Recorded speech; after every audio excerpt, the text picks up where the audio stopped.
내 마음이 늘 예배에 대한 목마름과 예배하고 싶은 마음이 있으면 얼마나 좋아요. 그런데 우리의 인생을 살다 보면 그렇지 않을 때도 있어요.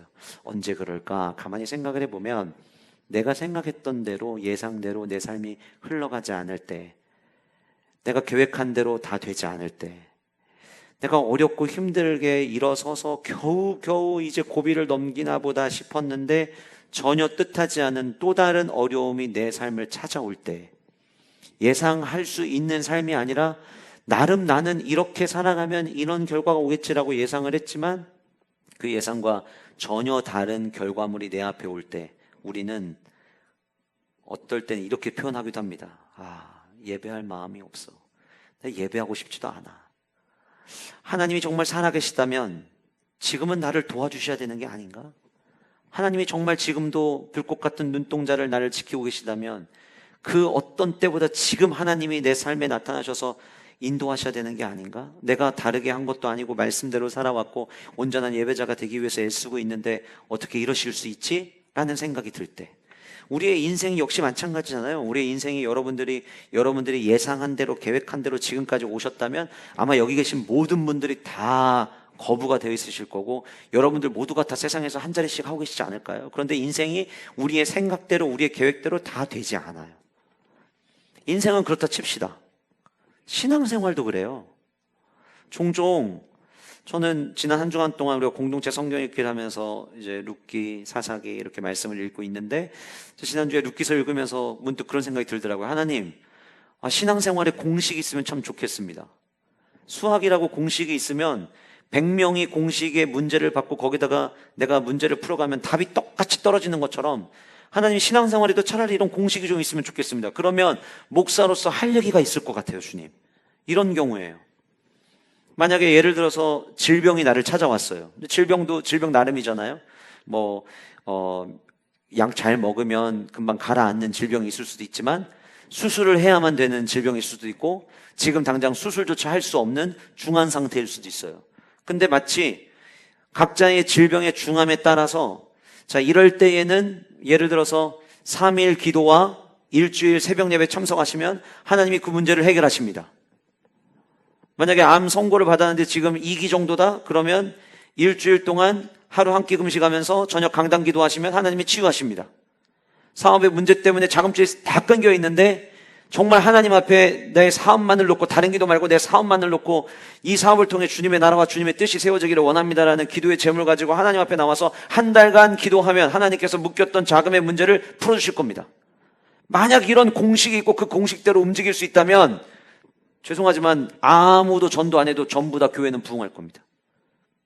그런데 웬일인지 가만히 살펴보면 누구보다 열심히 신앙생활하고 누구보다 예배 자리도 잘 지키고 목사의 눈으로 볼 때는 누구보다 기도도 많이 하는데 누구보다 헌신도 많이 하는데 전화가 걸려와가지고 목사님 암이라네요.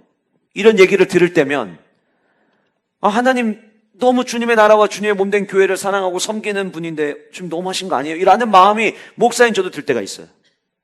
또 때로는 진짜 누가 봐도 썬데이 크리스찬이에요. 아무것도 하는 것도 없는 것 같아요. 교회 봉사도 아무것도 안 해. 근데 우연히 찬 공이 떼굴떼굴 굴러가더니 꼴이 되는 것처럼 신앙생활 열심히 하지도 않는데 계속 승승장구하고 잘 되는 사람들도 있을 수 있다는 거예요. 차라리 공식대로 하면 하나님은 정말 공평하십니다라고 이야기하겠지만 때로 우리의 삶 가운데 일어나는 모습을 보고 있으면 주님 공평하시다고 말은 하고 있는데 정말 그분이 공평하신 하나님인가? 라는 생각이 들 때도 있다라고 하는 거예요. 이 모든 게 예상대로 되지 않기 때문이에요. 신앙생활도 우리의 삶도 예상대로 되는 게 하나도 없어요. 오늘 본문에 등장하는 모세의 이야기도 저는 마찬가지라고 생각합니다. 우리가 무엇인가의 예상에서 벗어나는 일을 만나게 되면 먼저 느끼는 감정이 실망감이라고 합니다. 내가 가지고 있는 무엇인가를 잃었을 때 느끼는 감정이에요. 예를 들어서 건강이 있었는데 건강을 잃어버리거나 사랑하는 가족이 있었는데 질병으로든 아니면은 사고로든 사랑하는 가족이 곁을 떠나는 가족을 잃어버리는 일이 일어나거나 나 이 사람은 정말 나를 끝까지 사랑해 줄 거라고 생각했는데 그 사랑을 잃어버릴 때 이런 문제들이 우리의 삶 가운데 상실감을 준다고 합니다. 그런데 이 상실감을 가졌음에도 불구하고 그래도 사람들이 열심히 살아요. 왜냐하면 누군가의 남편이고 누군가의 아버지고 누군가의 자녀라는 존재가 있기 때문에 그 존재, 정체성 때문에 그래도 상실감이 있지만 버티고 버텨요. 그런데 그 다음에 이 정체성마저 잃어버릴 때 찾아오는 것이 절망감이라고 합니다. 상실감 다음에 오는 게 절망감인 것 같아요. 모세는 바로의 공주의 아들이란 칭함을 40년 동안 받아왔습니다. 근데 한순간 그 직분이, 그 위치가 사라졌어요. 자기가 누릴 수 있는 모든 것들이 다 잃었어요. 상실감이 찾아왔습니다. 미디안 광야에서 40년이 넘는 시간 동안 장인 이드로의 양을 쳤습니다. 그럼에도 불구하고 그가 상실감이 크게 남았지만, 큰 상처로 남았지만, 그럼에도 불구하고 버틸 수 있었던 것은 이제 내가 책임져야 될 아내가 생겼기 때문이었어요. 자녀들이 생겼기 때문이었어요. 그런데 어느 날 떨기나무 불꽃으로 하나님이 나타나시더니 너는 그걸 위해 사는 인생이 아니야. 내가 너에게 맡기고자 하는 사명이 있어. 내가 누구라고 나에게 이런 사명을 맡깁니까? 근데 하나님은 그에게 사명을 주셨고, 모세는 처음에 우리가 다 살펴본 것처럼 못하겠습니다 하다가 더 이상 내가 못하겠다고 할 수 있는 분이 아닌 이 하나님은 위대하신 하나님이라는 사실을 깨닫게 됐죠. 그리고는 한 걸음 한 걸음 하나님의 말씀을 따라 움직이기 시작을 하는데, 자기 머릿속으로는 말도 안 될 거라고 생각했던 일들이 있었어요. 너가 애굽으로 가? 나는 말을 못해서 많이 우둔한 자입니다라고 얘기하는데 걱정하지 마. 네가 애굽으로 가면 너 가는 길에 아론을 만나게 될 거야. 그런데 진짜 애굽을 향해 갔는데 아론을 만나게 돼요. 오랜만에 만나서 아론에게 이야기를 합니다. 나 지금 애굽으로 가는 길입니다, 형님. 애굽 왜 가는데? 저 이스라엘 백성들, 고통받고 있는 그 이스라엘 백성들 제가 전부 다 데리고 나오려고 합니다. 야, 네가 40년 동안 혼자 있더니 애굽의 상황을 많이 놓쳤구나. 너 지금 애굽에 있는 아메노텝이라고 하는 왕은 이전의 왕보다 훨씬 더 무술과 모든 정치력들이 훨씬 더 강력한 왕이기 때문에 자기가 제일 잘 나간다고 생각하고 늘 뻐기며 다니는 왕인데 너 안 돼. 나는 반응을 보여야 되는데 그러지 않고 가자. 우리 한번 하나님 말씀대로 해보자. 그리고 모세와 아론이 애굽으로 가요. 하나님이 모세에게 말씀하셨어요. 너가 입이 둔하니까 너 말할 때에는 아론을 통해 말하게 하겠다. 그래서 아론이 모든 이스라엘 백성들의 장로들을 불러다 놓고 그 장로들에게 하나님이 지금 우리를 보내신 이유와 하나님의 계획에 대해서 이야기를 했어요. 장로들이 그 얘기를 듣고 말도 안 되라고 반응하지 아니하고 이스라엘 백성들을 전부 다 오게 했어요. 이스라엘 백성들이 모두 모인 자리에서 하나님은 모세를 통해서 이적과 기적을 보여주십니다. 그랬더니 4장 마지막에 우리가 이미 살펴봤던 것처럼 이스라엘 백성들이 자발적으로 그 하나님 앞에 엎드려 경배하였다라고 성경은 기록하고 있어요.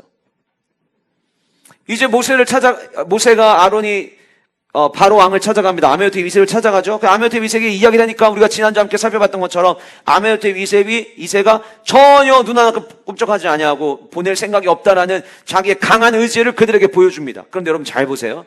제가 지금까지 여러분들에게 말씀드렸던 이 모든 게 하나님이 다 말씀하셨던 일이었고 그 말씀하신 대로 다 눈으로 목격했어요. 아론을 통해 말하겠다. 장로들 앞에 갔을 때 아론이 말했고요. 너가 기적을 보이면은 그들이 믿게 될 거라고 하나님께서 이미 약속을 주셨는데 그들이 앞에 가가지고 모세가 이적과 기적을 해야 하니까 백성들이 엎드려 경배했고요. 그리고 바로 왕 앞에 가가지고 하나님 말한 대로 말했는데 하나님 분명히 얘기했거든요. 근데 쉽게 안 보내줄 거야. 근데 진짜 쉽게 안 보내줄 그 강한 의지를 엿보여주셨어요. 자 보세요. 모세 입장에서 모든 게 하나님이 말씀하신 대로 지금 예상대로 다 됐어요. 그런데 5장 22절에 이 본문의 시작은 그 예상이 갑자기 깨졌습니다. 그게 뭔 줄 아세요? 하나님은 분명히 바로에 대한 이야기를 해주셨는데 이스라엘 백성에 대한 이야기는 안 해주셨어요. 뜻하지 않게 이스라엘 백성들이 들고 일어난 거예요. 여러분 분명히 4장 마지막 절에서 이스라엘 백성들이 엎드려 경배했다고 이야기를 했는데 그 이후에 어떤 일이 일어났습니까? 바로 왕이 이스라엘 백성들 벽돌 굽는 거 똑같이 굽게 하는데 지금부터 지푸라기 주지 말아라. 이것들이 게을르니까 아주 일할 생각을 안 하고 나가서 놀 생각하는 거야. 그것 예배하러 간다는 거 웃기지 말라고 그래. 그 결국은 이들이 게을르니까 그런 생각하는 거야. 야, 더 바쁘게, 더 빡세게 굴려. 그래가지고 생각했던 게 뭐냐면 벽돌을 만드는데 그동안에는 애굽에서 집을 줬지만 집을 안 준 거였어요. 그러니까 여러분 이스라엘 백성들 입장에서는 지금 이전에 종살이 하던 그 종살이가 편해진 게 아니라 더 중해진 거예요. 더 중해지니까 이스라엘 백성들 곳곳에서 힘들다, 어렵다, 죽겠다 막 이런 소리들이 들려왔고 그 이야기를 듣고 모세와 아론이 가만히 있으면 안 되겠다는 생각을 가지고 왕을 찾아갑니다. 아메노텝 이세를 찾아가요. 그리고 아메노텝 이세에게 이야기를 합니다. 지푸라기도 안 주면 어떡합니까? 뭐 얘기를 하니까 아메노텝이 돌아왔던 반응은 나는 계속 그렇게 할 거다라는 거예요. 어쩔 수 없어. 니들이 무덤을 판 거야. 너희들한테 집 줄 생각 없어. 또 니들 계속해서 그렇게 벽돌 만들어. 그런데 니네 기억해라. 벽돌 만들어야 되는 숫자 계속 매일마다 확인할 거야. 그대로 안 하면은 가만두지 않을 거야. 종로로 하던 자들이었어요. 개수대로 안 되면 폭력이 가해질 수도 있는 위기를 만난 거예요. 그러니까 백성들이 힘들어합니다. 이 말을 하기 위해서 모세와 아론이 아메노텝 2세를 만나고 나오는 길에 백성들을 만나게 된 거예요. 그 이야기가 5장 21절입니다. 그들에게 이르되, 지금 여기서 말하는 그들은 누구냐면 백성들이에요. 백성들이 누구에게 말한 거냐면 모세와 아론에게 말한 거예요. 뭐라고 얘기했는지 보세요. 우리를 바로의 눈과 그의 신하의 눈에 미운 것이 되게 하고, 지금 너 때문에 우리가 지금 밉상됐어. 너 때문에 지금 우리가 지금 오히려 더 그의 눈에 안 좋게 보이기 시작했어 라고 얘기하는 거예요. 그들의 손에 칼을 주어. 무슨 얘기입니까? 너가 지금 한 행동은 너가 지금 그들에게 칼을 내준 거나 마찬가지야. 우리 죽이라고 칼을 내준 거나 마찬가지야 라고 하는 이야기를 지금 그들에게 하는 거예요. 여호와는 너희를 살피시고 판단하기를 원하시나. 21절 여러분 마지막. 여호와는 너희를 살피시고 판단하시기를 원하노. 이렇게 돼 있잖아요. 말이 되게 부드럽게 나오죠. 이 말 원어 그대로 직역하면 어떤 의미인 줄 아세요? 하나님이 진짜 계시면 그 하나님이 차라리 니들한테 벌을 좀 줬으면 좋겠어, 이 얘기예요. 여러분 4장 마지막에서 그들이 머리 숙여 경배하였다라고 끝났던 그들이 그때만 하더라도 하나님이 우리를 드디어 건져주신대, 드디어 우리를 돌봐주신대, 그래서 엎드려 경배까지 했어요. 그런데 일이 이상하게 돌아가는 거예요. 오히려 더 힘들어진 거예요. 모세와 아론도 백성이 이렇게 힘들어진 일이 있을 거라고 하나님이 말씀하지 않으셨는데 예상하지 못했던 일이 일어난 거예요. 그럼 여러분들 중에는 목사님, 그는 목사님의 해석이 아닌가라고 생각할 수 있는데, 오늘 저와 여러분들이 읽었던 22절과 23절 말씀 보시면 모세가 여호와께 돌아와서 이렇게 이야기합니다. 주여 어찌하여 이 백성이 학대를 당하게 하셨나이까? 어찌하여 나를 보내셨나이까? 23절에도 내가 바로에게 들어가서 주의 이름으로 말한 후로부터 그가 이 백성을 더 학대하며, 이렇게 나와요. 지금 이슈가 뭐냐면 백성의 문제였던 거예요. 마치 이런 거죠. 하나님, 백성이 등 돌릴 거라는 건 얘기 안 하셨잖아요. 하나님, 백성들이 오히려 우리를 저주할 거라는 이야기는 안 하셨잖아요. 바로에 대해서 이야기하신 거는 말씀하시니까 저희가 예상이 됐는데 이건 예상하지 않았던 일이 일어난 거잖아요 라고 지금 이야기를 하는 거예요.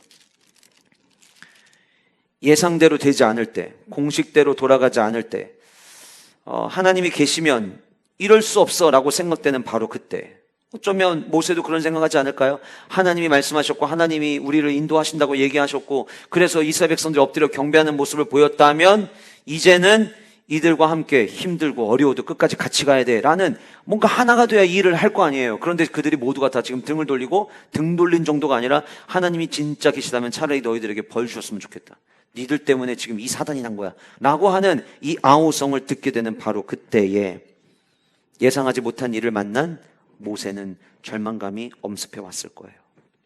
아까도 제가 말씀드렸지만 저와 여러분들의 삶에도 이런 일들이 일어나면 원수 마귀는 그거 봐, 네가 그렇게 믿는 그 하나님이, 살아계시던 그 하나님이 네 인생 하나 책임 못 지는데 무슨 예배는 예배야, 무슨 그 하나님 앞에 나가서 경배를 해, 네 문제 네가 그냥 스스로 해결하는 게 그게 정답이야, 이런 음성을 우리의 귀에 속삭입니다. 그런데 우리는 하나님이 예배자로 부르셨잖아요. 2025년 오직 예배로 승리하는 교회, 예배를 통해서 답을 얻어야 되는 게 저와 여러분들의 하나님의 십자가 사건을 통해 구원받은 자들의 살아가야 될 길이란 말이에요. 그럴 때 우리는 어떻게 해야 되느냐? 그 첫 번째가 여호와께 돌아와 맡기는 것이 그 첫 번째가 돼야 된다는 거예요. 여러분이 22절과 23절의 말씀을 보면은요, 모세가 하나님께 원망하는 것처럼 보입니다. 그냥 읽으면 그렇게 느껴져요. 주여 어찌하여 이 백성이 학대를 당하게 하셨나이까? 어찌하여 나를 보내신 겁니까? 바로에게 들어가서, 여기 23절 보세요. 주의 이름으로 말한 후부터, 제가 할지 안 해야 될 행동을 한 게 아니라 주님이 말씀한, 주님 말씀대로 순종해서 주님의 이름으로 선포한 이후로부터 그 바로가 이 백성을 더 학대하며, 주께서 주의 백성을 그 학대할 때 주님께서 이 백성들을 돌보지도 않으셨고 구원하지도 않으셨습니다. 무슨 얘기예요? 지푸라기를 공급해준다든가 갑자기 땅에서 하늘에서 지푸라기 내리는 거 그러지도 않고, 그리고 개수 수량을 우리가 줄여달라 좀 그 바로에게 나가서 이야기할 때 하나님이 바로의 마음을 좀 움직이셔서 그래 알았다, 그러면 이전처럼 집은 원래 주는 걸로 할게, 이런 일이 있거나 협상을 하러 갔으면 협상의 결과가 있었는데 그런 것도 아무것도 없었던 거예요. 그러니까 예상이 벗어나서 하나님 앞에 나가 원망하는 거예요. 근데 여러분, 저는 오늘 이 본문을 묵상을 하면서 우리가 때로는 예상 밖의 일들이 일어나서 예배할 마음을 다 상실하고 잃어버렸을 때, 그럼에도 불구하고 우리가 해야 될 게 무엇인가에서의 답을 모세의 그 하소연처럼 들리는, 원망조처럼 들리는 그 뒤에 나오는 이야기가 아니라 22절 제일 앞에 나오는 모세가 여호와께 돌아와서 아뢰되, 저는 이게 해답이라고 생각이 됐어요. 아까 말씀드렸잖아요. 예상 밖의 일이 일어나면 주님께 오고 싶지도 않아요. 예배하고 싶지도 않아요. 차라리 그냥 다른 신을 믿는 게 낫겠다라는 마음이 내 안에 나도 모르게 욱하고 올라올 때가 있을 수도 있어요. 그런데 예상 밖의 일이 일어났을 때 우리가 해야 될 첫 번째는 무엇이냐면 여호와께 돌아와 아뢰는 것. 그게 우리가 해야 될 첫 번째라는 거예요. 여러분, 22절과 23절 내용을 보시면 그냥 원망하는 것처럼 들려요. 여러분, 오해하지 마세요. 제가 여러분들에게 드리려고자 하는 말씀은 하나님 앞에 나와서 여러분 원망해도 됩니다, 이걸 얘기하는 게 아니에요. 그런데 우리의 삶에 일어나는 일에 대해서 예상하지 못한 일이 일어났을 때, 주님 저 괴롭습니다라고 하나님 앞에 우리 말할 수 있는 존재들 아니에요? 하나님이 우리 아버지시고 우리가 그분의 자녀라면 그분 앞에 나아가서 말할 수 있는 거 아니에요? 그런데 여러분, 너무 많은 이들이 내 삶에 예상 밖의 일이 일어났을 때 주님 앞에 나와 주님께로 돌아와 주님께 내 삶에 일어나고 있는 일들을 아뢰는 것부터 시작해야 되는데, 이거를 시작하지 아니하고 다른 방법을 찾는 거를 먼저 찾는 경우가 너무 많아요. 예배가 뭡니까 여러분? 여러분 오늘 예배라 나오셨는데 일주일 동안 나의 삶 가운데 살다가 주님의 은혜, 주님 말씀을 통해서 나를 공급하시길 원하시는 그 주님께로 돌아오는 게 예배 아니에요? 우리가 교회에서 드리는 모든 공적 예배가 주님의 품으로 돌아오는 게 예배 아니에요? 저는 오늘 이 예배를 통해서 여러분들이 주님께 돌아왔다면 그 다음 여러분들이 하셔야 되는 것은, 여러분들이 지난 일주일 동안 무겁게 짊어지고 살았던 그 모든 무거운 짐을 주님 앞에 내려놓고 돌아가는 은혜가 여러분들 모두에게 있으시기를 간절히 소원합니다. 모세 처음에 내가 어떻게 이 백성을 이끌고 나갑니까? 라는 생각을 가지고 있었어요. 우리가 떨기나무 붓고에서 나눴던 대화 가운데 3장 8절, 9절, 10절 아마 여러분들 펴서 읽으시면 다들 기억나실 말씀일 겁니다. 하나님께서 3장 8절에서 내가 내려가서 그들을 애굽의 손에서 건져주고 그들을 그 땅에서 인도하여 아름답고 광대한 땅, 젖과 끓는 땅 7족속 그 지방에 내가 데려가게 하겠다라고 말씀을 하셨죠. 와, 하나님이 드디어 우리 민족의 눈물을 보시고 우리의 기도를 들으셨구나. 그런데 9절에 들어가서 하나님께서 이제 가라라고 말씀하시니까 모세가 헉한 거예요. 놀란 거예요. 하나님이 하신다고 좀 아까 얘기했는데 갑자기 이제 나보라라고 하니까 당황스러웠던 거예요. 그때 제가 말씀드렸죠. 모세가 하는 게 아니라 하나님이 하시는 거라고. 하나님은 우리에게 그 삶의 여정으로 우리를 초청하시는 거라고 제가 말씀드렸어요. 그리고 지금까지 일어났던 그 수많은 일들을 바라보면서 모세는 깨달았을 거예요. 아, 그저 나는 주님과 함께 동행만 하면 되는구나. 일은 하나님이 하시는 거고 나는 그저 청지기로 살아가면 되는구나 라는 생각이 모세의 삶 가운데 저는 가득했으리라 생각이 되어집니다. 그런데 예상대로 되지 않았어요. 어떻게 하나님이 이러실 수 있지? 하나님이 정말 계시다면 어떻게 이런 결과물이 나올 수 있지? 바로 그 생각을 가질 때 모세가 했던 첫 번째 리액션은 주님께로 돌아오는 거였어요. 가장 돌아오기 힘들 때 돌아오는 것이 예배자가 해야 될 일인 거예요. 마음의 상실감이 나를 사로잡을 때, 그때 우리가 해야 되는 거는 주님께 돌아와 맡겨드리는 거예요. 찬송가 337장, 어떤 분들은 내 인생 곡이라고 말씀하시는 분들도 계실 거예요. 내 모든 시험 무거운 짐을 주 예수 앞에 아뢰이면 근심에 쌓인 날 돌아보사 내 근심 모두 맡으시네. 무거운 짐을 나 홀로 지고 견디다 못해 쓰러질 때 불쌍히 여겨 구원의 주리 은혜의 주님. 그 다음 가사 뭐죠? 오직 예수. 내가 힘들고 지치고 내 모든 이 무거운 짐을 도대체 어떻게 해야 될까? 그래서 주님 앞에 나와 아뢰이면 근심에 쌓인 날 주님께서 돌아보셔서 내 무거운 짐, 내 모든 근심을 주님께서 맡겨주신다는 거예요. 그래서 우리가 나 홀로 견디다 못해 쓰러질 때 내가 마지막 의지해야 될 분, 내가 마지막 내 모든 삶을 맡겨드려야 될 분이 누구냐? 은혜의 주님, 오직 예수 그리스도. 저와 여러분들에게 이 찬양의 가사가 날마다 우리의 삶에 반복되는 은혜가 있기를 주님의 이름으로 축복합니다. 여러분 혹시 목욕탕 주인의 법칙이라고 들어보셨어요? 목욕탕 주인의 법칙. 목욕탕에 들어가는 입구에 이렇게 써 있습니다. 귀중품은 맡기세요 라고 되어 있어요. 그래서 이제 키를 받아가지고 목욕탕에 들어가면 많은 락커들이 있죠. 그 락커의 문을 열면 그 락커 안에 또 하나의 문구가 있습니다. 이렇게 써 있습니다. 맡기지 않은 물건은 책임지지 않습니다. 이게 목욕탕 주인의 법칙입니다. 귀중품은 맡기세요. 맡기지 않은 거는 책임지지 않습니다. 입구에서 한번 얘기해주고 깜빡하고 올라갔을까봐 문 열었을 때 다시 한번 안에 보여주는 거예요. 맡기지 않으면 책임지지 않습니다. 가만히 보니까 하나님이 우리에게 하시는 말씀 같아요. 너희들의 삶의 소중한 것, 건강, 재정적인 문제, 자녀의 문제, 맡겨. 맡기지 않으면 책임지지 않으시지만 우리가 하나님께 맡기면 주님은 책임지십니다. 끝까지 책임지십니다. 여러분 예를 들어볼게요.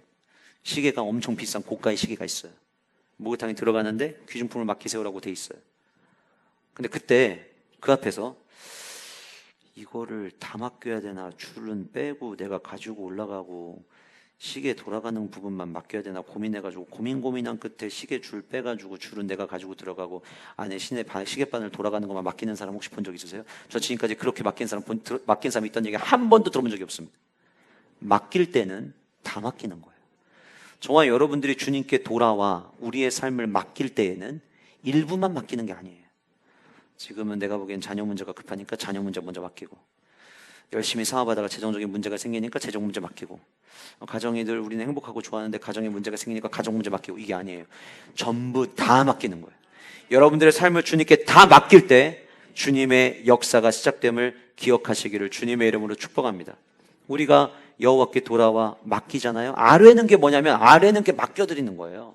지금 22절 23절에 이야기하는 게 뭐냐면 하나님 이거 제 힘으로 못하는 건데요, 제가 생각지도 못했던 일인데요, 주님 왜 이런 일이 일어났습니까? 그거를 아뢰는 순간 하나님은 그거를 너 왜 원망해가 아니라 너 그거 내가 접수해 줄게, 내가 그 기도 들을게, 내가 금대접에다가 네 기도 제목 가지고 올라가서 내가 들어줄게, 내 방법대로 가장 좋은 방법으로 응답해 줄게. 그 하나님이 그 기도를 들으시는 거예요. 내가 하나님께 맡겨드렸잖아요. 그 다음에 따라오는 구절을 잘 보세요. 6장 1절.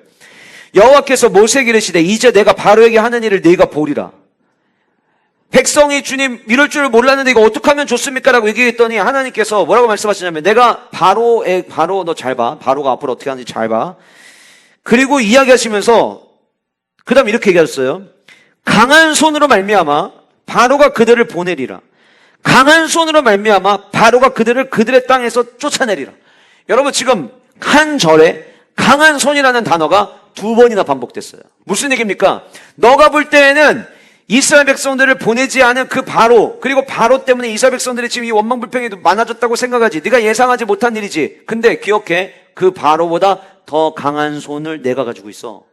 그 문제를 해결할 수 있는 진짜 강한 손은 내가 가지고 있는 거야 라고 하나님께서 말씀하시는 거예요. 이게 지금 여러분 하나의 은혜의 공식과 구조로 보시면 돼요. 내 삶 가운데 예상하지 못한 일이 일어났습니다. 그러면 어떻게 해요? 우리는 주님께 돌아와요. 주님을 예배하는 자리에 돌아와요. 주님을 만나는 자리에 돌아와요. 그리고 그 자리에서 주님께 맡겨드려요. 내가 주님께 맡겨드리는 순간 내가 맡겨드린 이 문제를 돌보시고 살피시는 주님의 강한 손의 역사가 시작되는 거예요.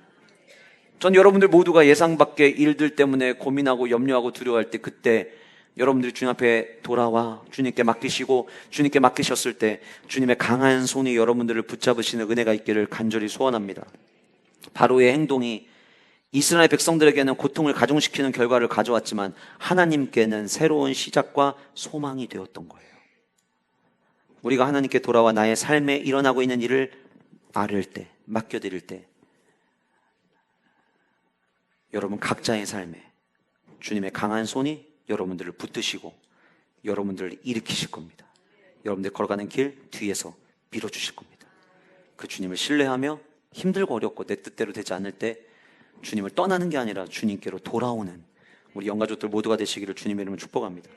제가 어릴 때 교회에서 부흥회하면 참 자주 부르던 찬양이 있었어요. 요즘 이렇게 많이 부르진 않는데 최용덕 씨가 작사 작곡한 노래입니다. 넘지 못할 산이 있거든 이라고 하는 찬양이에요. 넘지 못할 산이 있거든 주님께 맡기세요. 넘지 못할 파도 있거든 주님께 맡기세요. 우리 가야 할 길은 멀고도 험하여 허덕이며 가야 하는 우리 인생인데 인생이 그래요. 넘지 못할 산이 늘 있어요. 2절은 이렇게 이야기합니다. 참지 못할 분노 있거든 주님께 맡기세요. 예상하지 못한 일 때문에, 누군가의 배신 때문에 참지 못할 분노 있을 때 그거 주님께 맡기라는 거예요. 참지 못할 슬픔이 혹시 있습니까? 그 슬픔이 있거든 주님께 맡기세요. 우리 살아갈 길은 눈물의 골짜기, 내 힘으로 참지 못해 늘 흐느낄 때, 그때 우리 어떻게 해야 돼요? 이럴 땐 우린 누굴 의지하나요? 주님밖엔 없어요. 나는 그 길 갈 수 없지만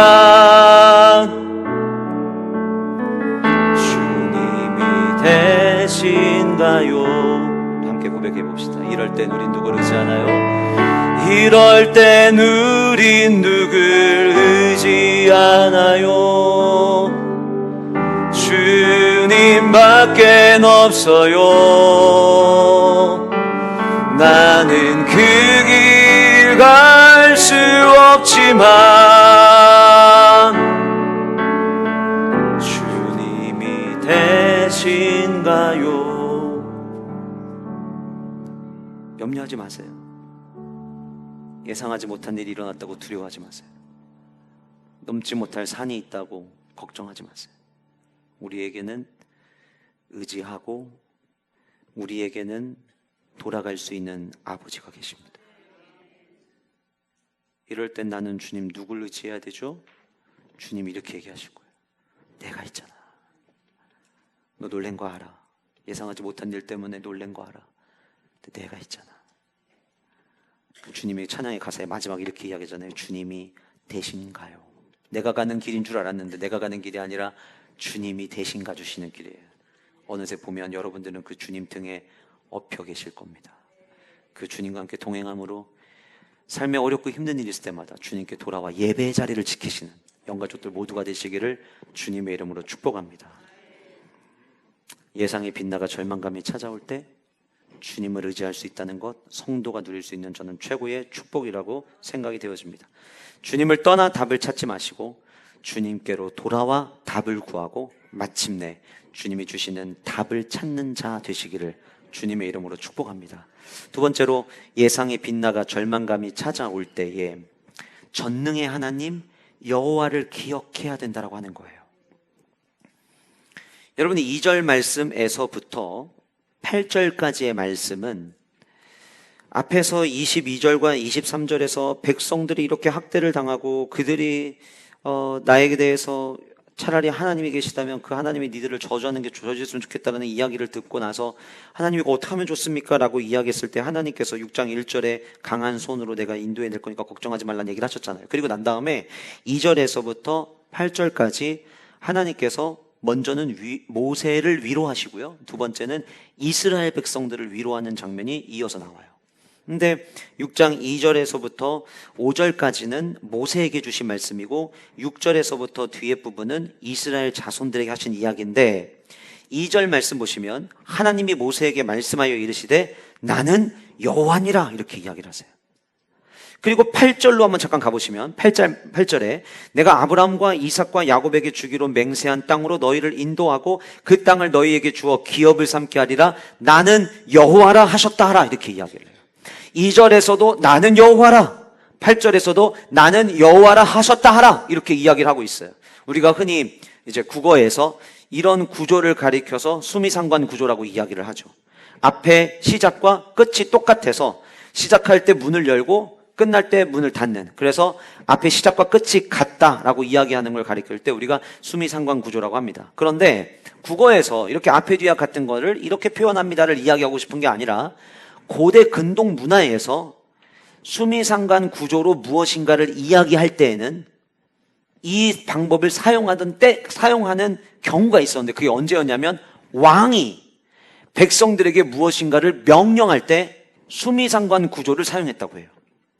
자, 그러니까 한 번도 지금까지 하나님께서 이스라엘 백성들을 이끌고 내기 위해서 모세에게 나타나셔서 잘 들어, 지금부터 내가 왕이야 이런 얘기 하신 적이 있어요, 없어요? 없습니다. 아직까지 없습니다. 그런데 지금 하나님께서 이스라엘 백성들에게 모세에게 이야기하시고 백성들에게 이야기하는 과정에서 나는 여호와라, 마치 이런 거죠. 나 여호와야. 지금 얘기하시는 거예요. 나 여호와야. 마지막에도 나 여호와니라 라고 얘기를 하시는 이 수미상관 구절을 통해서 하나님께서는 지금 모세와 이스라엘 백성들에게 내가 너희들을 다스릴 왕이고 너희들은 내 백성이 될 거야 라고 하는 것을 지금 암시하고 계시는 거예요. 그런데 그 수미상관 구조 속에서 3절에 보시면 내가 아브라함과 이삭과 야곱에게 전능의 하나님으로 나타났지만 나의 이름을 여호와로는 그들에게 알리지 아니하였고, 그 다음 4절에 계속해서 이렇게 이야기합니다. 가나안 땅 곧 그들이 거류하는 땅을 그들의 주기로 그들과 언약하였더니 이제 애굽 사람의 종으로 삼은 너희들 이스라엘 자손들의 신음소리를 내가 듣고 나의 언약을 기억하노라 라고 이렇게 이야기해요. 자, 무슨 얘기를 제가 드리고 싶으냐면 전능한 하나님이라는 이름을 언급을 하고 난 다음에 4절과 5절에 반복되는 단어 하나가 있죠. 그 단어가 뭐죠? 4절과 5절에 반복되는 단어 하나 있죠. 뭐죠? 언약이에요. 언약. 다시 말씀드리면 하나님은 전능한 하나님이야 라고 하는 거를 이야기를 하시면서 그 전능한 하나님은 어떤 하나님인가를 지금 이야기를 하시는데 그 이야기 하실 때 두 번 반복한 단어가 언약이라는 단어였다는 거예요. 오늘 두 번째 대지가 전능의 하나님, 두 번째는 여호와를 기억하십시오. 두 가지로 나뉘어져 있는 거예요. 두 번째 대지가 둘로 나눠져 있는데 그 첫 번째로 전능의 하나님을 기억해야 된다는 거예요. 예상 밖의 일이 일어났을 때, 두려움이 내 안에 엄습해 올 때 저와 여러분들이 주님 앞에 돌아와서 내 삶을 맡겼다면 그 다음 우리가 해야 될 건 뭐냐면 전능의 하나님을 우리 모두가 잊지 말고 기억해야 된다는 거예요. 그 전능의 하나님은 어떤 하나님이냐? 약속하시면 그 약속을 이루시는 하나님이라는 거예요. 그래서 오늘 말씀에 5절 말씀해 보시면 왜 지금 이스라엘 백성들의 신음소리를 들은 거냐? 왜 그들의 신음소리를 듣고 애굽에 있던 이들을 하나님께서 건지시려고 하는 거냐? 그 이유가 뭐냐? 하나님은 이걸 기준으로 얘기하는 거예요. 내가 그들하고 약속했었거든. 얘기하시는 거예요. 여러분, 저와 여러분들은 지금으로부터 1분 뒤에 대한민국 전 세계에 어떤 일이 일어날지도 우리는 아무도 모릅니다. 아무도 몰라요. 우리는 예측이 다 불가능해요. 저와 여러분들의 이게 한계죠. 우리가 우리의 미래를 다 안다면 얼마나 좋겠어요. 근데 우리는 몰라요. 예상이 돼도 그 예상대로 안 되는 게 우리의 인생이라고 말씀드렸잖아요. 그런데 하나님은요, 저와 여러분들을 창조하실 때부터 저와 여러분들에 대한 모든 계획을 다 가지고 계세요. 때로는 그 하나님이 싫게 느껴질 때도 있어요. 진짜 하나님이 계획을 다 하신 거라면 제 삶에 왜 이런 일이 일어납니까? 라고 얘기할 수 있어요. 근데 그 얘기는 우리가 왜 하는 줄 아세요? 우리는 마지막을 아직 모르기 때문이에요. 끝을 모르기 때문이에요. 1년 뒤를 모르고 5년 뒤를 모르고 10년 뒤를 우리는 몰라요. 그러니까 우리는 연약한 우리의 생각 때문에 그렇게 고백할 수 있어요. 그런데 그것이 도리어 하나님의 은혜가 될 수 있다는 걸 우리는 놓치면 안 돼요. 뭘 기준으로요? 그냥 긍정의 힘으로요? 아니에요. 언약으로 우리에게 약속하신 하나님이시기 때문이라는 거예요. 저에게 약속하신 하나님은 성경에서 아브라함과 이삭과 야곱에게 약속하셨던 그 하나님이고요. 여러분들의 하나님 역시 아브라함과 이삭과 야곱에게 전능한 하나님으로 나타나셔서 일하셨던 하나님이 우리 모두의 하나님이세요. 그렇다면 아브라함과 이삭과 야곱에게 약속하신 대로 일하신 하나님이 저와 여러분들의 인생에 약속하신 대로 일하실까요? 안 하실까요? 당연히 일하시죠. 그래서 우리는 전능한 하나님을 기억해야 되는 거예요. 내가 행위를 뭘 했고 안 했고 그게 중요한 게 아니에요. 주님이 저와 여러분들을 자녀 삼아 주셨다면, 그 약속을 주셨다면, 십자가의 보혈로 우리와 약속하셨다면 그 약속은 변하지 않습니다. 염려하지 않으셔도 되는 거예요. 그래서 말씀하신 거예요. 5절 말씀에 나의 언약을 내가 듣고 나의 언약을 기억하노라. 무슨 얘기예요? 나 그거 지금까지 잊은 적 없다는 거예요. 하나님이 여러분들과 맺은 언약 하나님 잊지 않으세요. 우리는 결과를 모르니까 그렇지만 하나님 보실 때는 좀만 참아봐. 내가 다 뜻이 있어. 많은 분들 가운데 여러분들 중에는 생각이 다르시겠지만 적지 않은 분들 중에는 대한민국의 이 아픔을 또 한 번 겪어야 되는 것 때문에 지난주 어떤 분은 인터뷰하시면서 그런 얘기 하시더라고요. 밥이 안 넘어간다고. 그러신 분들 계실 수 있어요. 근데 여러분, 대한민국 대통령이 움직이는 나라처럼 보이지만 온 세계 열방은 하나님의 주권 아래 움직이는 거예요. 두려워하지 마세요. 우리가 해야 될 건 뭐냐면 아까 기도 제목 나왔던 것처럼 아마 6월 3일로 예상이 되는데 6월 3일에 치러질 이 조기 대선에 하나님 정말 이 땅을 화합하며 잘 이끌 수 있는 바른 지도자를 세우게 하여 주옵소서. 대한민국에 주님 좋은 리더의 축복을 좀 주옵소서. 우리 그냥 그 기도하면 되는 거예요. 주님께 나머지는 맡겨드리면 되는 거예요. 왜요? 하나님이 다스리시잖아요. 아까 우리 찬양한 것처럼 주가 통치하시고 주가 다스리시는 나라가 예배하는 자들이 모인 여기만 주님이 통치하시고 주님이 다스리시는 게 아니라 온 우주 열방은 주님이 통치하시고 주님이 다스리시는 거예요. 그러니 여러분 두려워하지 마세요. 하나님이 이런 모든 과정들을 통해서 대한민국을, 그리고 이 과정을 통해서 한국교회를 어떻게 쓰실지 저는 오히려 더 기대가 됩니다. 우리의 삶에서는 약속하신 그 하나님을 전능의 하나님으로 기억하는 게 중요해요. 두 번째는, 그리고 나서 6절에서부터 8절까지, 여러분 제가 아까 성경 본문 읽을 때 혹시 목사님이 이거 좀 강조하네 라는 거 느끼신 분들 계셨어요? 6절부터 8절까지 보면은요, 신적 1인칭 단수가 계속해서 반복됩니다. 이걸 가리켜서 신적 1인칭 단수라고 하는데, 6절에 나는 여호와라, 내가 애굽 사람의 무거운 짐 밑에서 너희를 빼내며 그들의 노역에서 너희를 건지며 편팔과 여러 큰 심판들로서 너희를 속량하며 너희를 내 백성으로 삼고 나는 너희 하나님이 되리니 나는 애굽 사람의 무거운 짐 밑에서 너희를 빼낸 너희 하나님 여호와인 줄 너희가 알지니라. 내가 아브라함과 이삭과 야곱에게 주기로 맹세한 땅으로 너희를 인도하고 그 땅을 너희에게 주어 기업을 삼게 하리라. 나는 여호와라. 6절, 7절, 8절 이스라엘 자손들에게 하나님께서는 신적 1인칭 단수를 계속 강조하고 계시는데, 신적 1인칭 단수를 강조하는 이유는 하나님이 처음부터 끝까지 출애굽 사건을 계획하시고 주도하시고 끝낼 것이라고 하는 것을 백성들에게 말씀하시기 위해서예요. 1인칭, 신적 1인칭 단수로 계속 표현하는 걸 통해서 내가 다 할 거야. 니들이 하는 게 아니라 내가 처음부터 너희들 이끈 것부터 가나안 땅 들어갈 때까지 내가 모든 일을 다 할 거야 라고 하는 거를 끊임없이 계속해서 말씀하시는 장면이 6절과 7절과 8절에 언급되는 거예요. 여호와 하나님은 어떤 하나님인 줄 아세요? 앞에서 전능한 하나님은 약속하신 하나님이잖아요. 여호와 하나님은 약속하신 대로 하나님이 모든 걸 다 주도하셔서 마침내 약속하신 대로 다 이루시는 하나님이시라는 거예요. 그러니 여러분들의 삶에 예상 밖의 일이 일어났다고 해서 두려워하지 마시라고요. 어차피 하나님이 여러분들의 삶을 다 계획하셨고 계획하신 대로 하나님은 가장 아름답게 마무리해 주실 거예요. 그 하나님을 신뢰하며 나아가는 은혜가 우리 모든 영가족 공동체에게 있으시기를 주님의 이름으로 축복합니다. 그래서 여러분, 여호와 하나님, 전능 하나님, 그 하나님을 우리가 알게 될 때 우리가 보여야 될 반응은 무엇이냐면 7절, 너희를 내 백성으로 삼고 나는 너희의 하나님이 되겠다라고 하는 바로 이 삶을 살아가는 거예요. 여러분, 저와 여러분을 예수 그리스도의 십자가 밖에 죽으심으로 구원하신 목적이 뭐예요? 더 이상 죄 때문에 죄책감 같이 살지 말라고 그거 선물 주시려고 우리에게 예수님 보내주시고 예수 십자가 못 박혀 죽게 하신 거예요? 아니에요. 그 십자가로 인하여 주님께 나아갈 수 없었던, 하나님의 보좌로 나아갈 수 없었던 우리가 휘장이 찢어지고 주님의 보좌 앞에 담대히 나아가게 함으로 말미암아 예수 그리스도의 십자가 사건을 통해서 예배할 수 있는 존재 되게 하셨고, 예배함을 통하여 우리는 그분의 백성이 되고 그분이 우리의 하나님 되심을 날마다 경험하게 하시기 위해서 예수 그리스도 이 땅에 보내신 거예요. 예배의 이유는 십자가인 거예요. 내 삶에 예상 밖의 일이 일어났어도 그 전능한 하나님, 그리고 마무리까지 끝까지 내가 계획한 대로 모든 걸 이룰 거라고 약속하시는 그 여호와 하나님. 그래서 6절과 7절 8절에 보면 너희를 빼내며 너희를 건지며 너희를 속량하며 8절 너희를 인도하고 그 땅을 너희에게 주어. 우리를 향해 하나님이 일하실 이야기들을 하나님은 계속해서 말씀하셨어요. 마찬가지입니다.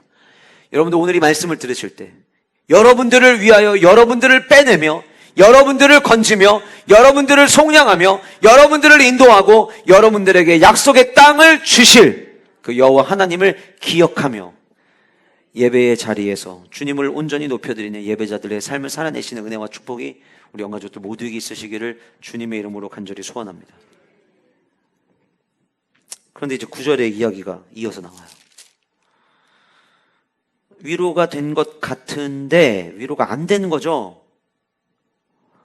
1절에서도 22절, 5장 22절, 23절에서도 예상 밖으로 백성들이 들고 일어났는데 너 백성들에게 가서 이렇게 말해라. 그래서 모세는 말을 합니다. 근데 백성들이 여전히 마음이 바뀌지가 않았어요. 다시 말씀드리면 여전히 이제 하나님께서 백성들에게 가서 이렇게 말하라고 하셨으니까 이렇게 말하면 백성들이 뭔가 좀 이제 마음이 좀 돌아서겠지라고 생각을 했는데 여전히 예상 밖의 일이 일어났어요. 9절 말씀 보세요.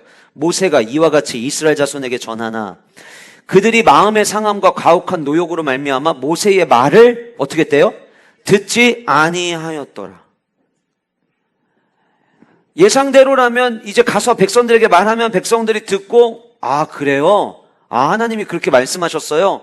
알겠어요. 그러면 다시 4장 마지막에 등장하던 우리의 모습, 경배하는 모습으로 우리가 다시 자세를 취해 볼게요 라고 할 줄 알았는데 그러지 않았어요. 고통이 너무 큰 거예요. 뭐 말로 들을 때에는 그게 이해가 되는데 삶의 무거운 현실을 딱 마주하면 그 들은 게 다 사라지는 거예요. 교회 가서 들을 때는 좀 위로가 된 것 같은데 삶의 현장에 예상을 벗어나도 이렇게 벗어날 수 있나? 그 현장을 바라보면 다시 또 말씀이 내 안에서 다 잊어지려고 할 때가 우리에게 있다는 거예요. 그럼 만약 여러분들의 삶 가운데 그런 일이 있을 때 여러분들에게 주님이 나타나신다고 가정을 해봅시다. 그럼 주님이 여러분들에게 무슨 말씀을 들려주셨으면 좋겠어요? 한번 생각해 보세요. 지금 9절에 모세의 말을 듣지 아니하였더라라고 얘기를 했거든요. 그럼 이렇게 모세의 말을 듣지 않는 백성들의 반응을 보이면 하나님이 그 다음 무슨 일을 해주셔야 그래 우리 하나님 참 이해가 되는 하나님이다. 우리 하나님 참 합리적으로 일하시는 하나님이다. 이렇게 여러분들 공감하실 거예요. 백성들 마음을 조금 더 돌이킨다든가 아니면은 우리 하나님 기적 충분히 행하실 수 있는 하나님이니까 갑자기 이 이야기가 끝났을 때 하늘에서 지푸라기가 떨어져 가지고 벽돌을 쉽게 만들게 해주신다든가 아니면은 조금 더 우리 하나님이 기적적인 하나님, 위대한 하나님인 걸 더 보여주신다면 자고 일어나는데 바깥에 벽돌이 막 쌓여 있다든가. 우리 하나님 그 정도 능력이 있습니다, 여러분. 있으세요. 안 하셨을 뿐이지 있으세요. 여러분 홍해를 가를 정도의 하나님이면 그 정도 못 하시겠습니까? 우리 하나님이 그런 능력이 있어요. 뭔가 그렇게 해서 백성들이 어머나 우리가 지푸라기 때문에 힘들어하니까 지푸라기 이렇게 갖다 주셨네. 어머나 아예 이제 벽돌도 만들지 말라고 니들 나갈 준비만 하면 된다고 빨리 짐 싸라고 아예 벽돌까지 찍어서 주셨네. 뭐 그게 그런 하나님이면 뭔가 조금 더 납득이 되고 합리적인 하나님 아니에요? 그런데 그 하나님이 10절에 여호와께서 모세에게 말씀하십니다. 11절 뭐라고 말씀하셨냐면 들어가서 애굽 왕 바로에게 말하여 이스라엘 자손을 그 땅에서 내보내게 하라. 제가 9절부터 말씀을 묵상을 하는데 마음이 되게 힘들었어요. 목사로서 성도들에게 우리 하나님이 좋으신 하나님이라는 걸 얘기해야 되는데 죄송하지만 9절부터 13절까지 등장한 우리 하나님은 앞뒤가 너무 꽉 막힌 하나님처럼 저에게 느껴졌어요. 분위기 파악 되게 못하시는 하나님, 본인이 하고 싶으신 이야기만 계속 하시는 하나님, 답을 정해놓으신 우리 하나님, 이래서는 백성들의 마음 들기 힘들 것 같은 분위기 파악을 잘 못하시는 우리 하나님, 약간 이렇게 느껴진 거예요. 그래서 제가 마지막 세 번째 대지를 어떻게 처음에 머릿속에 그렸냐면 때로는 하나님이 하시는 말씀이 이해가 되지 않더라도 우리는 그 하나님이 말씀하셨다면 끝까지 우리 힘들어도 순종해야 됩니다. 이렇게 계속 말씀을 묵상을 했거든요. 근데 자꾸 제 마음 가운데 다시 읽어보라는 마음을 자꾸 주시더라고요. 그래서 이 말씀을 읽고 또 있는 거예요. 근데 여러분 잘 보세요. 이 생각이 저만의 생각이 아니라 모세의 생각과 같았어요. 모세가 12절 이렇게 얘기합니다. 여호와 앞에 아뢰어 이르되 하나님 지금 이스라엘 자손도 내 말을 듣지 않는데 제가 바로에게 가서 이야기한다 한들 바로가 제 말을 듣겠습니까? 여러분 신앙생활 하다 보면 하나님 지금 제 상황 진짜 죽을 만큼 너무 힘들거든요. 근데 그런 마음으로 지난주에 오셨어요. 예를 들어서 오셨는데 제가 설교하면서 순종에 대해서 이야기를 막 했단 말이에요. 힘들어 죽겠는데 맨날 순종하래. 순종할 마음이 없으면 예배자인지 점검해야 되고 순종할 마음이 없으면 진짜 하나님을 아는 건지 점검해야 된대요. 기분 나빠. 하나님도 말이 안 통하고 목사님도 말이 안 통하고 다 똑같네. 이런 마음 들 때 여러분 없으세요? 오늘은 있다고 하셔도 돼요. 왜냐면 제가 이미 총대를 맸잖아요. 제가 본문을 묵상하면서 그 마음이 느꼈다니까요. 우리 하나님 너무 꽉꽉 막히셨는데 우리 하나님 이러시면 안 되는데 하나님 바로한테 이야기하기 전에 일단 이 백성들을 위한 뭔가 좀 이적과 기적을 베푸시는 게 좋지 않을까요? 근데 우리 하나님은 모세에게 바로에게 가래요. 그래서 모세가 느낀 대로 제 마음이랑 똑같았던 거예요. 모세가. 여러분들은 어떻게 목사가 저런 말을 하지 이런 눈빛 저를 쳐다보는데 모세가 지금 모세 선생님이 듣고 계실 때는 그때 그 마음이 내 마음이 그 마음이었어. 난 모세 선생님의 마음과 공감을 하면 전 돼요. 그 모세가 얘기한 거예요. 바로도 내 말을 이스라엘 백성 내 말 안 되는데 내가 무슨 바로에 가서 무슨 말을 합니까? 그럴 때 그 얘기를 듣고 13절에 여호와께서 모세와 아론에게 말씀하사. 그러니까 모르겠지만 아론도 그 옆에서 똑같은 반응을 보인 것 같아요. 하나님이 진짜 말 안 통한다. 우리가 잘못 걸린 것 같다. 모세만이 아니라 아론도 눈빛이 얼굴 표정이 막 변하니까 하나님이 모세와 아론에게 말씀하신 겁니다. 근데 뭐라고 얘기하셨는지 보세요. 13절. 그들로 이스라엘 자손과 애굽 왕 바로에게 명령을 전하고 이스라엘 자손을 애굽 땅에서 인도하여 내게 하시리라. 무슨 얘기냐면 똑같은 얘기 하신 거예요. 바로에게 가서 이스라엘 백성들을 인도해 내겠다고 가서 얘기해라. 어떠세요? 우리 하나님 어떠세요? 본인 하실 얘기만 하시는 하나님처럼 느껴지지 않으세요? 이 본문을 다시 묵상할 마음을 주시고 또 읽고 또 제가 지난주에 오늘 5장 22절부터 6장 13절까지 본문 가운데 제일 많이 읽고 제일 많이 묵상했던 본문이 9절부터 13절까지였거든요. 왜냐하면 제가 그랬어요. 너무 숨막혀 죽을 것 같은 거예요. 하나님 좀 유도리 있게 좀 하시지. 그래서 말씀드린 것처럼 이런 우리의 생각으로는 이해가 안 돼도 주님이 가서 말하라고 하면은 순종해야 되는 게 우리의 운명인가 보다. 이 마음을 갖고 말씀을 준비하는데 자꾸 다시 읽어봐. 다시 읽어봐. 다시 읽어봐. 다시 읽어보라니까. 꼭 이러시는 것 같았어요. 그래서 이 말씀을 묵상하고 또 묵상하고 또 묵상하는데 지금 내가 왜 우리 하나님은 앞뒤가 너무 꽉 막힌 하나님이라고 내가 왜 생각하고 있지? 라는 질문을 제가 던져본 거예요. 이유는 지금 내 눈앞에 펼쳐진 상황을 보면 하나님이 말씀하신 것처럼 바로에게 가서 얘기하면 바로가 보내줄 것 같은 상황이 아니거든요. 아닌데 하나님은 자꾸 하라는 거예요. 하나님은 똑같은 얘기를 지금 계속 하시는 거예요. 바로에게 가서 얘기해라. 바로에게 가서 얘기해. 바로에게 가서 얘기해라. 내가 인도해낼 거야. 내가 인도해낼 거야. 내가 인도해낼 거야. 계속 얘기하시는 거예요. 이유가 왠 줄 아세요? 예상이 빗나가 절망감이 찾아올 때 하나님이 저와 여러분들에게 똑같은 말씀을 반복하신 이유가 있습니다. 그게 무엇이냐면 은혜의 개입을 기대하라는 거예요. 은혜의 개입을 기대해라. 그지? 너가 생각해도 답이 안 나오지? 너가 생각해도 예상이 빗나가도 너무 빗나갔지? 그 다음 조각이 그려지지가 않지? 네가 생각해도 이거 말도 안 되는 일이라고 생각하지? 그래, 이스라엘 백성들이 경배했던 그 이스라엘 백성들이 4장에서 5장으로 넘어오는 사이에 차라리 하나님이 계시다면 너희들을 좀 심판했으면 좋겠다라고 말하는 거 보니까 말도 안 되는 일이라고 생각하지? 뭔가 바로가 아무리 막아서더라도 이 이스라엘 백성들 200만 명이 되는 이스라엘 백성들이 한마음 한뜻되어 움직이면 그나마 될 것 같은데 그들마저도 등을 돌리니까 말이 안 된다고 생각하지. 내가 너에게 이스라엘 백성들에게 가서 말해라. 그럼 뭔가 너는 그들이 돌이킬 거라고 생각했는데 가서 말했음에도 불구하고 그들은 그 말을 듣지 않아서도 지금 굉장히 당황스럽지. 그것도 네가 예상한 대로 안 되니까 되게 힘들지. 근데 너 바로에게 가서 이야기해라. 내가 인도해낸다고 이야기해라. 주님, 이스라엘 백성도 안 되는데 무슨 바로에게 이야기합니까? 그치? 바로에게 가서 이야기해라. 바로에게 가서 이야기하는 이야기는 뭐예요? 위에서 이야기했잖아요. 전능의 하나님, 여호와 하나님이라는 거를 말씀해 주셨잖아요. 하나님이 어떤 하나님이에요? 약속하신 거는 그대로 이루시는 하나님입니다. 그런데 우리 하나님은요, 내가 생각할 때 내 눈앞에서 도무지 그 다음 하나님이 어떻게 역사하실지가 그려지는 게 하나도 없어도 우리 하나님은 우리의 그 삶의 현장에 개입하시면, 은혜에 개입을 하시면 말 같지 않은 일들이 일어납니다. 그게 은혜의 개입이에요. 예상이 빗나가셔서 여러분 놀라셨죠? 예상이 빗나가셔서 당황스러우시죠? 그런데 내 삶 가운데 어려운 일이 일어날 때 그때 우리는 하나님 왜 그러세요? 처음에 하나님께 돌아왔을 때는 주님 저 너무 힘듭니다 얘기할 수 있어요. 그런데 잘 주님이 나에게 뭐라고 얘기하는지 들어보세요. 주님이 똑같은 얘기 하실 거예요. 난 전능한 하나님이야. 두려워하지 마. 나 여호와야. 내가 너를 도울 거야. 강한 손으로 내가 너를 도울 거야. 아니 주님 그렇게 말씀하니 벌써 한 달이 됐고 1년이 됐잖아요. 주님 어떻게 하시려고 하는 거예요? 답이 안 보여요. 하나님이 어떻게 어떤 마음으로 역사하실지 제가 그려지지가 않아요. 똑같이 또 하세요. 내가 인도해낼 거야. 내가 인도해낼 거야. 그걸 통해서 주님은 그지 나도 알아. 너의 삶에 더 이상 그려지지 않는다는 거 알아.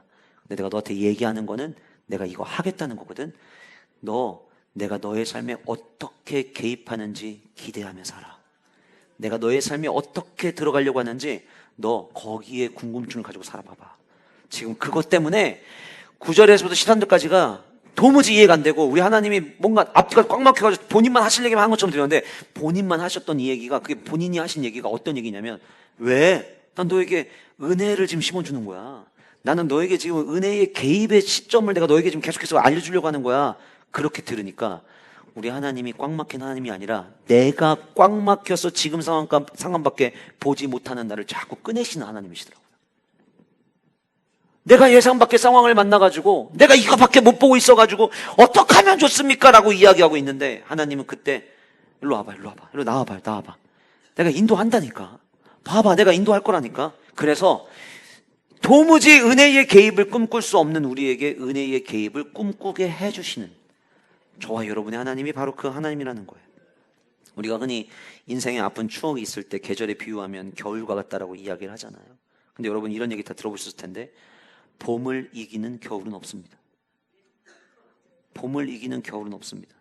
4월 됐는데 3월 마지막 4월 됐는데 왜 이렇게 날씨가 추워 이렇게 생각했는데 동물원 가는 길 오늘 예배 끝나고 오후 예배 끝나시고 한번 슬슬 걸어가 보세요. 벚꽃이 만개했습니다. 카이스트 벚꽃이 만개했습니다. 대청호는 아마 조금 그늘진 곳이 있기 때문에 이번 주 화요일 수요일쯤 되면 아마 만개할 겁니다. 이렇게 추워서 벚꽃이 피나? 핍니다. 봄을 이기는 겨울은 없습니다. 겨울은 항상 봄에게 지게 돼 있습니다. 내 인생의 냉혹한 현실이 겨울처럼 느껴지는 분들이 여러분들 가운데 계실 수 있어요. 그러나 하나님이 여러분들의 삶에 개입하셔서 하나님이 여러분들의 삶에 일하시는 은혜의 봄을 이길 수 있는 겨울은 없습니다. 하나님은 지금도 일하고 계십니다. 꿈꿀 수 없을 때 하나님은 계속해서 꿈꾸게 하십니다. 내 삶의 문제보다 하나님의 은혜의 개입이 크면 우리는 다시 일어설 수 있습니다.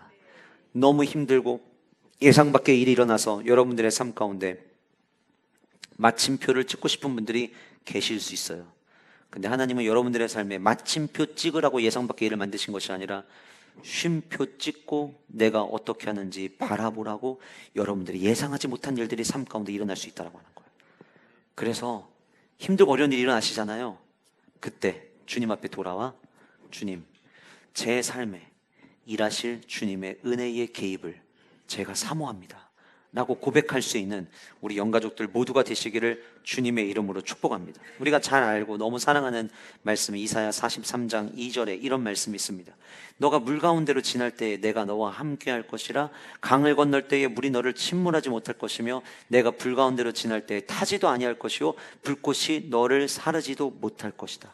여러분 여기 말씀 잘 보세요. 인생을 살아가면서 물을 만나요. 인생을 살면서 나를 침몰할 것 같은 커다란 강을 만나요. 인생을 살아가면서 내가 가지고 있는 모든 것을 다 삼켜버릴 것 같은 커다란 불길을 우리가 만나요. 근데 하나님 이렇게 약속하십니다. 네가 그 물길을 걸어갈 때, 물 가운데 있을 때 내가 은혜의 개입으로 너를 건져줄 거야. 불 올 수 있어.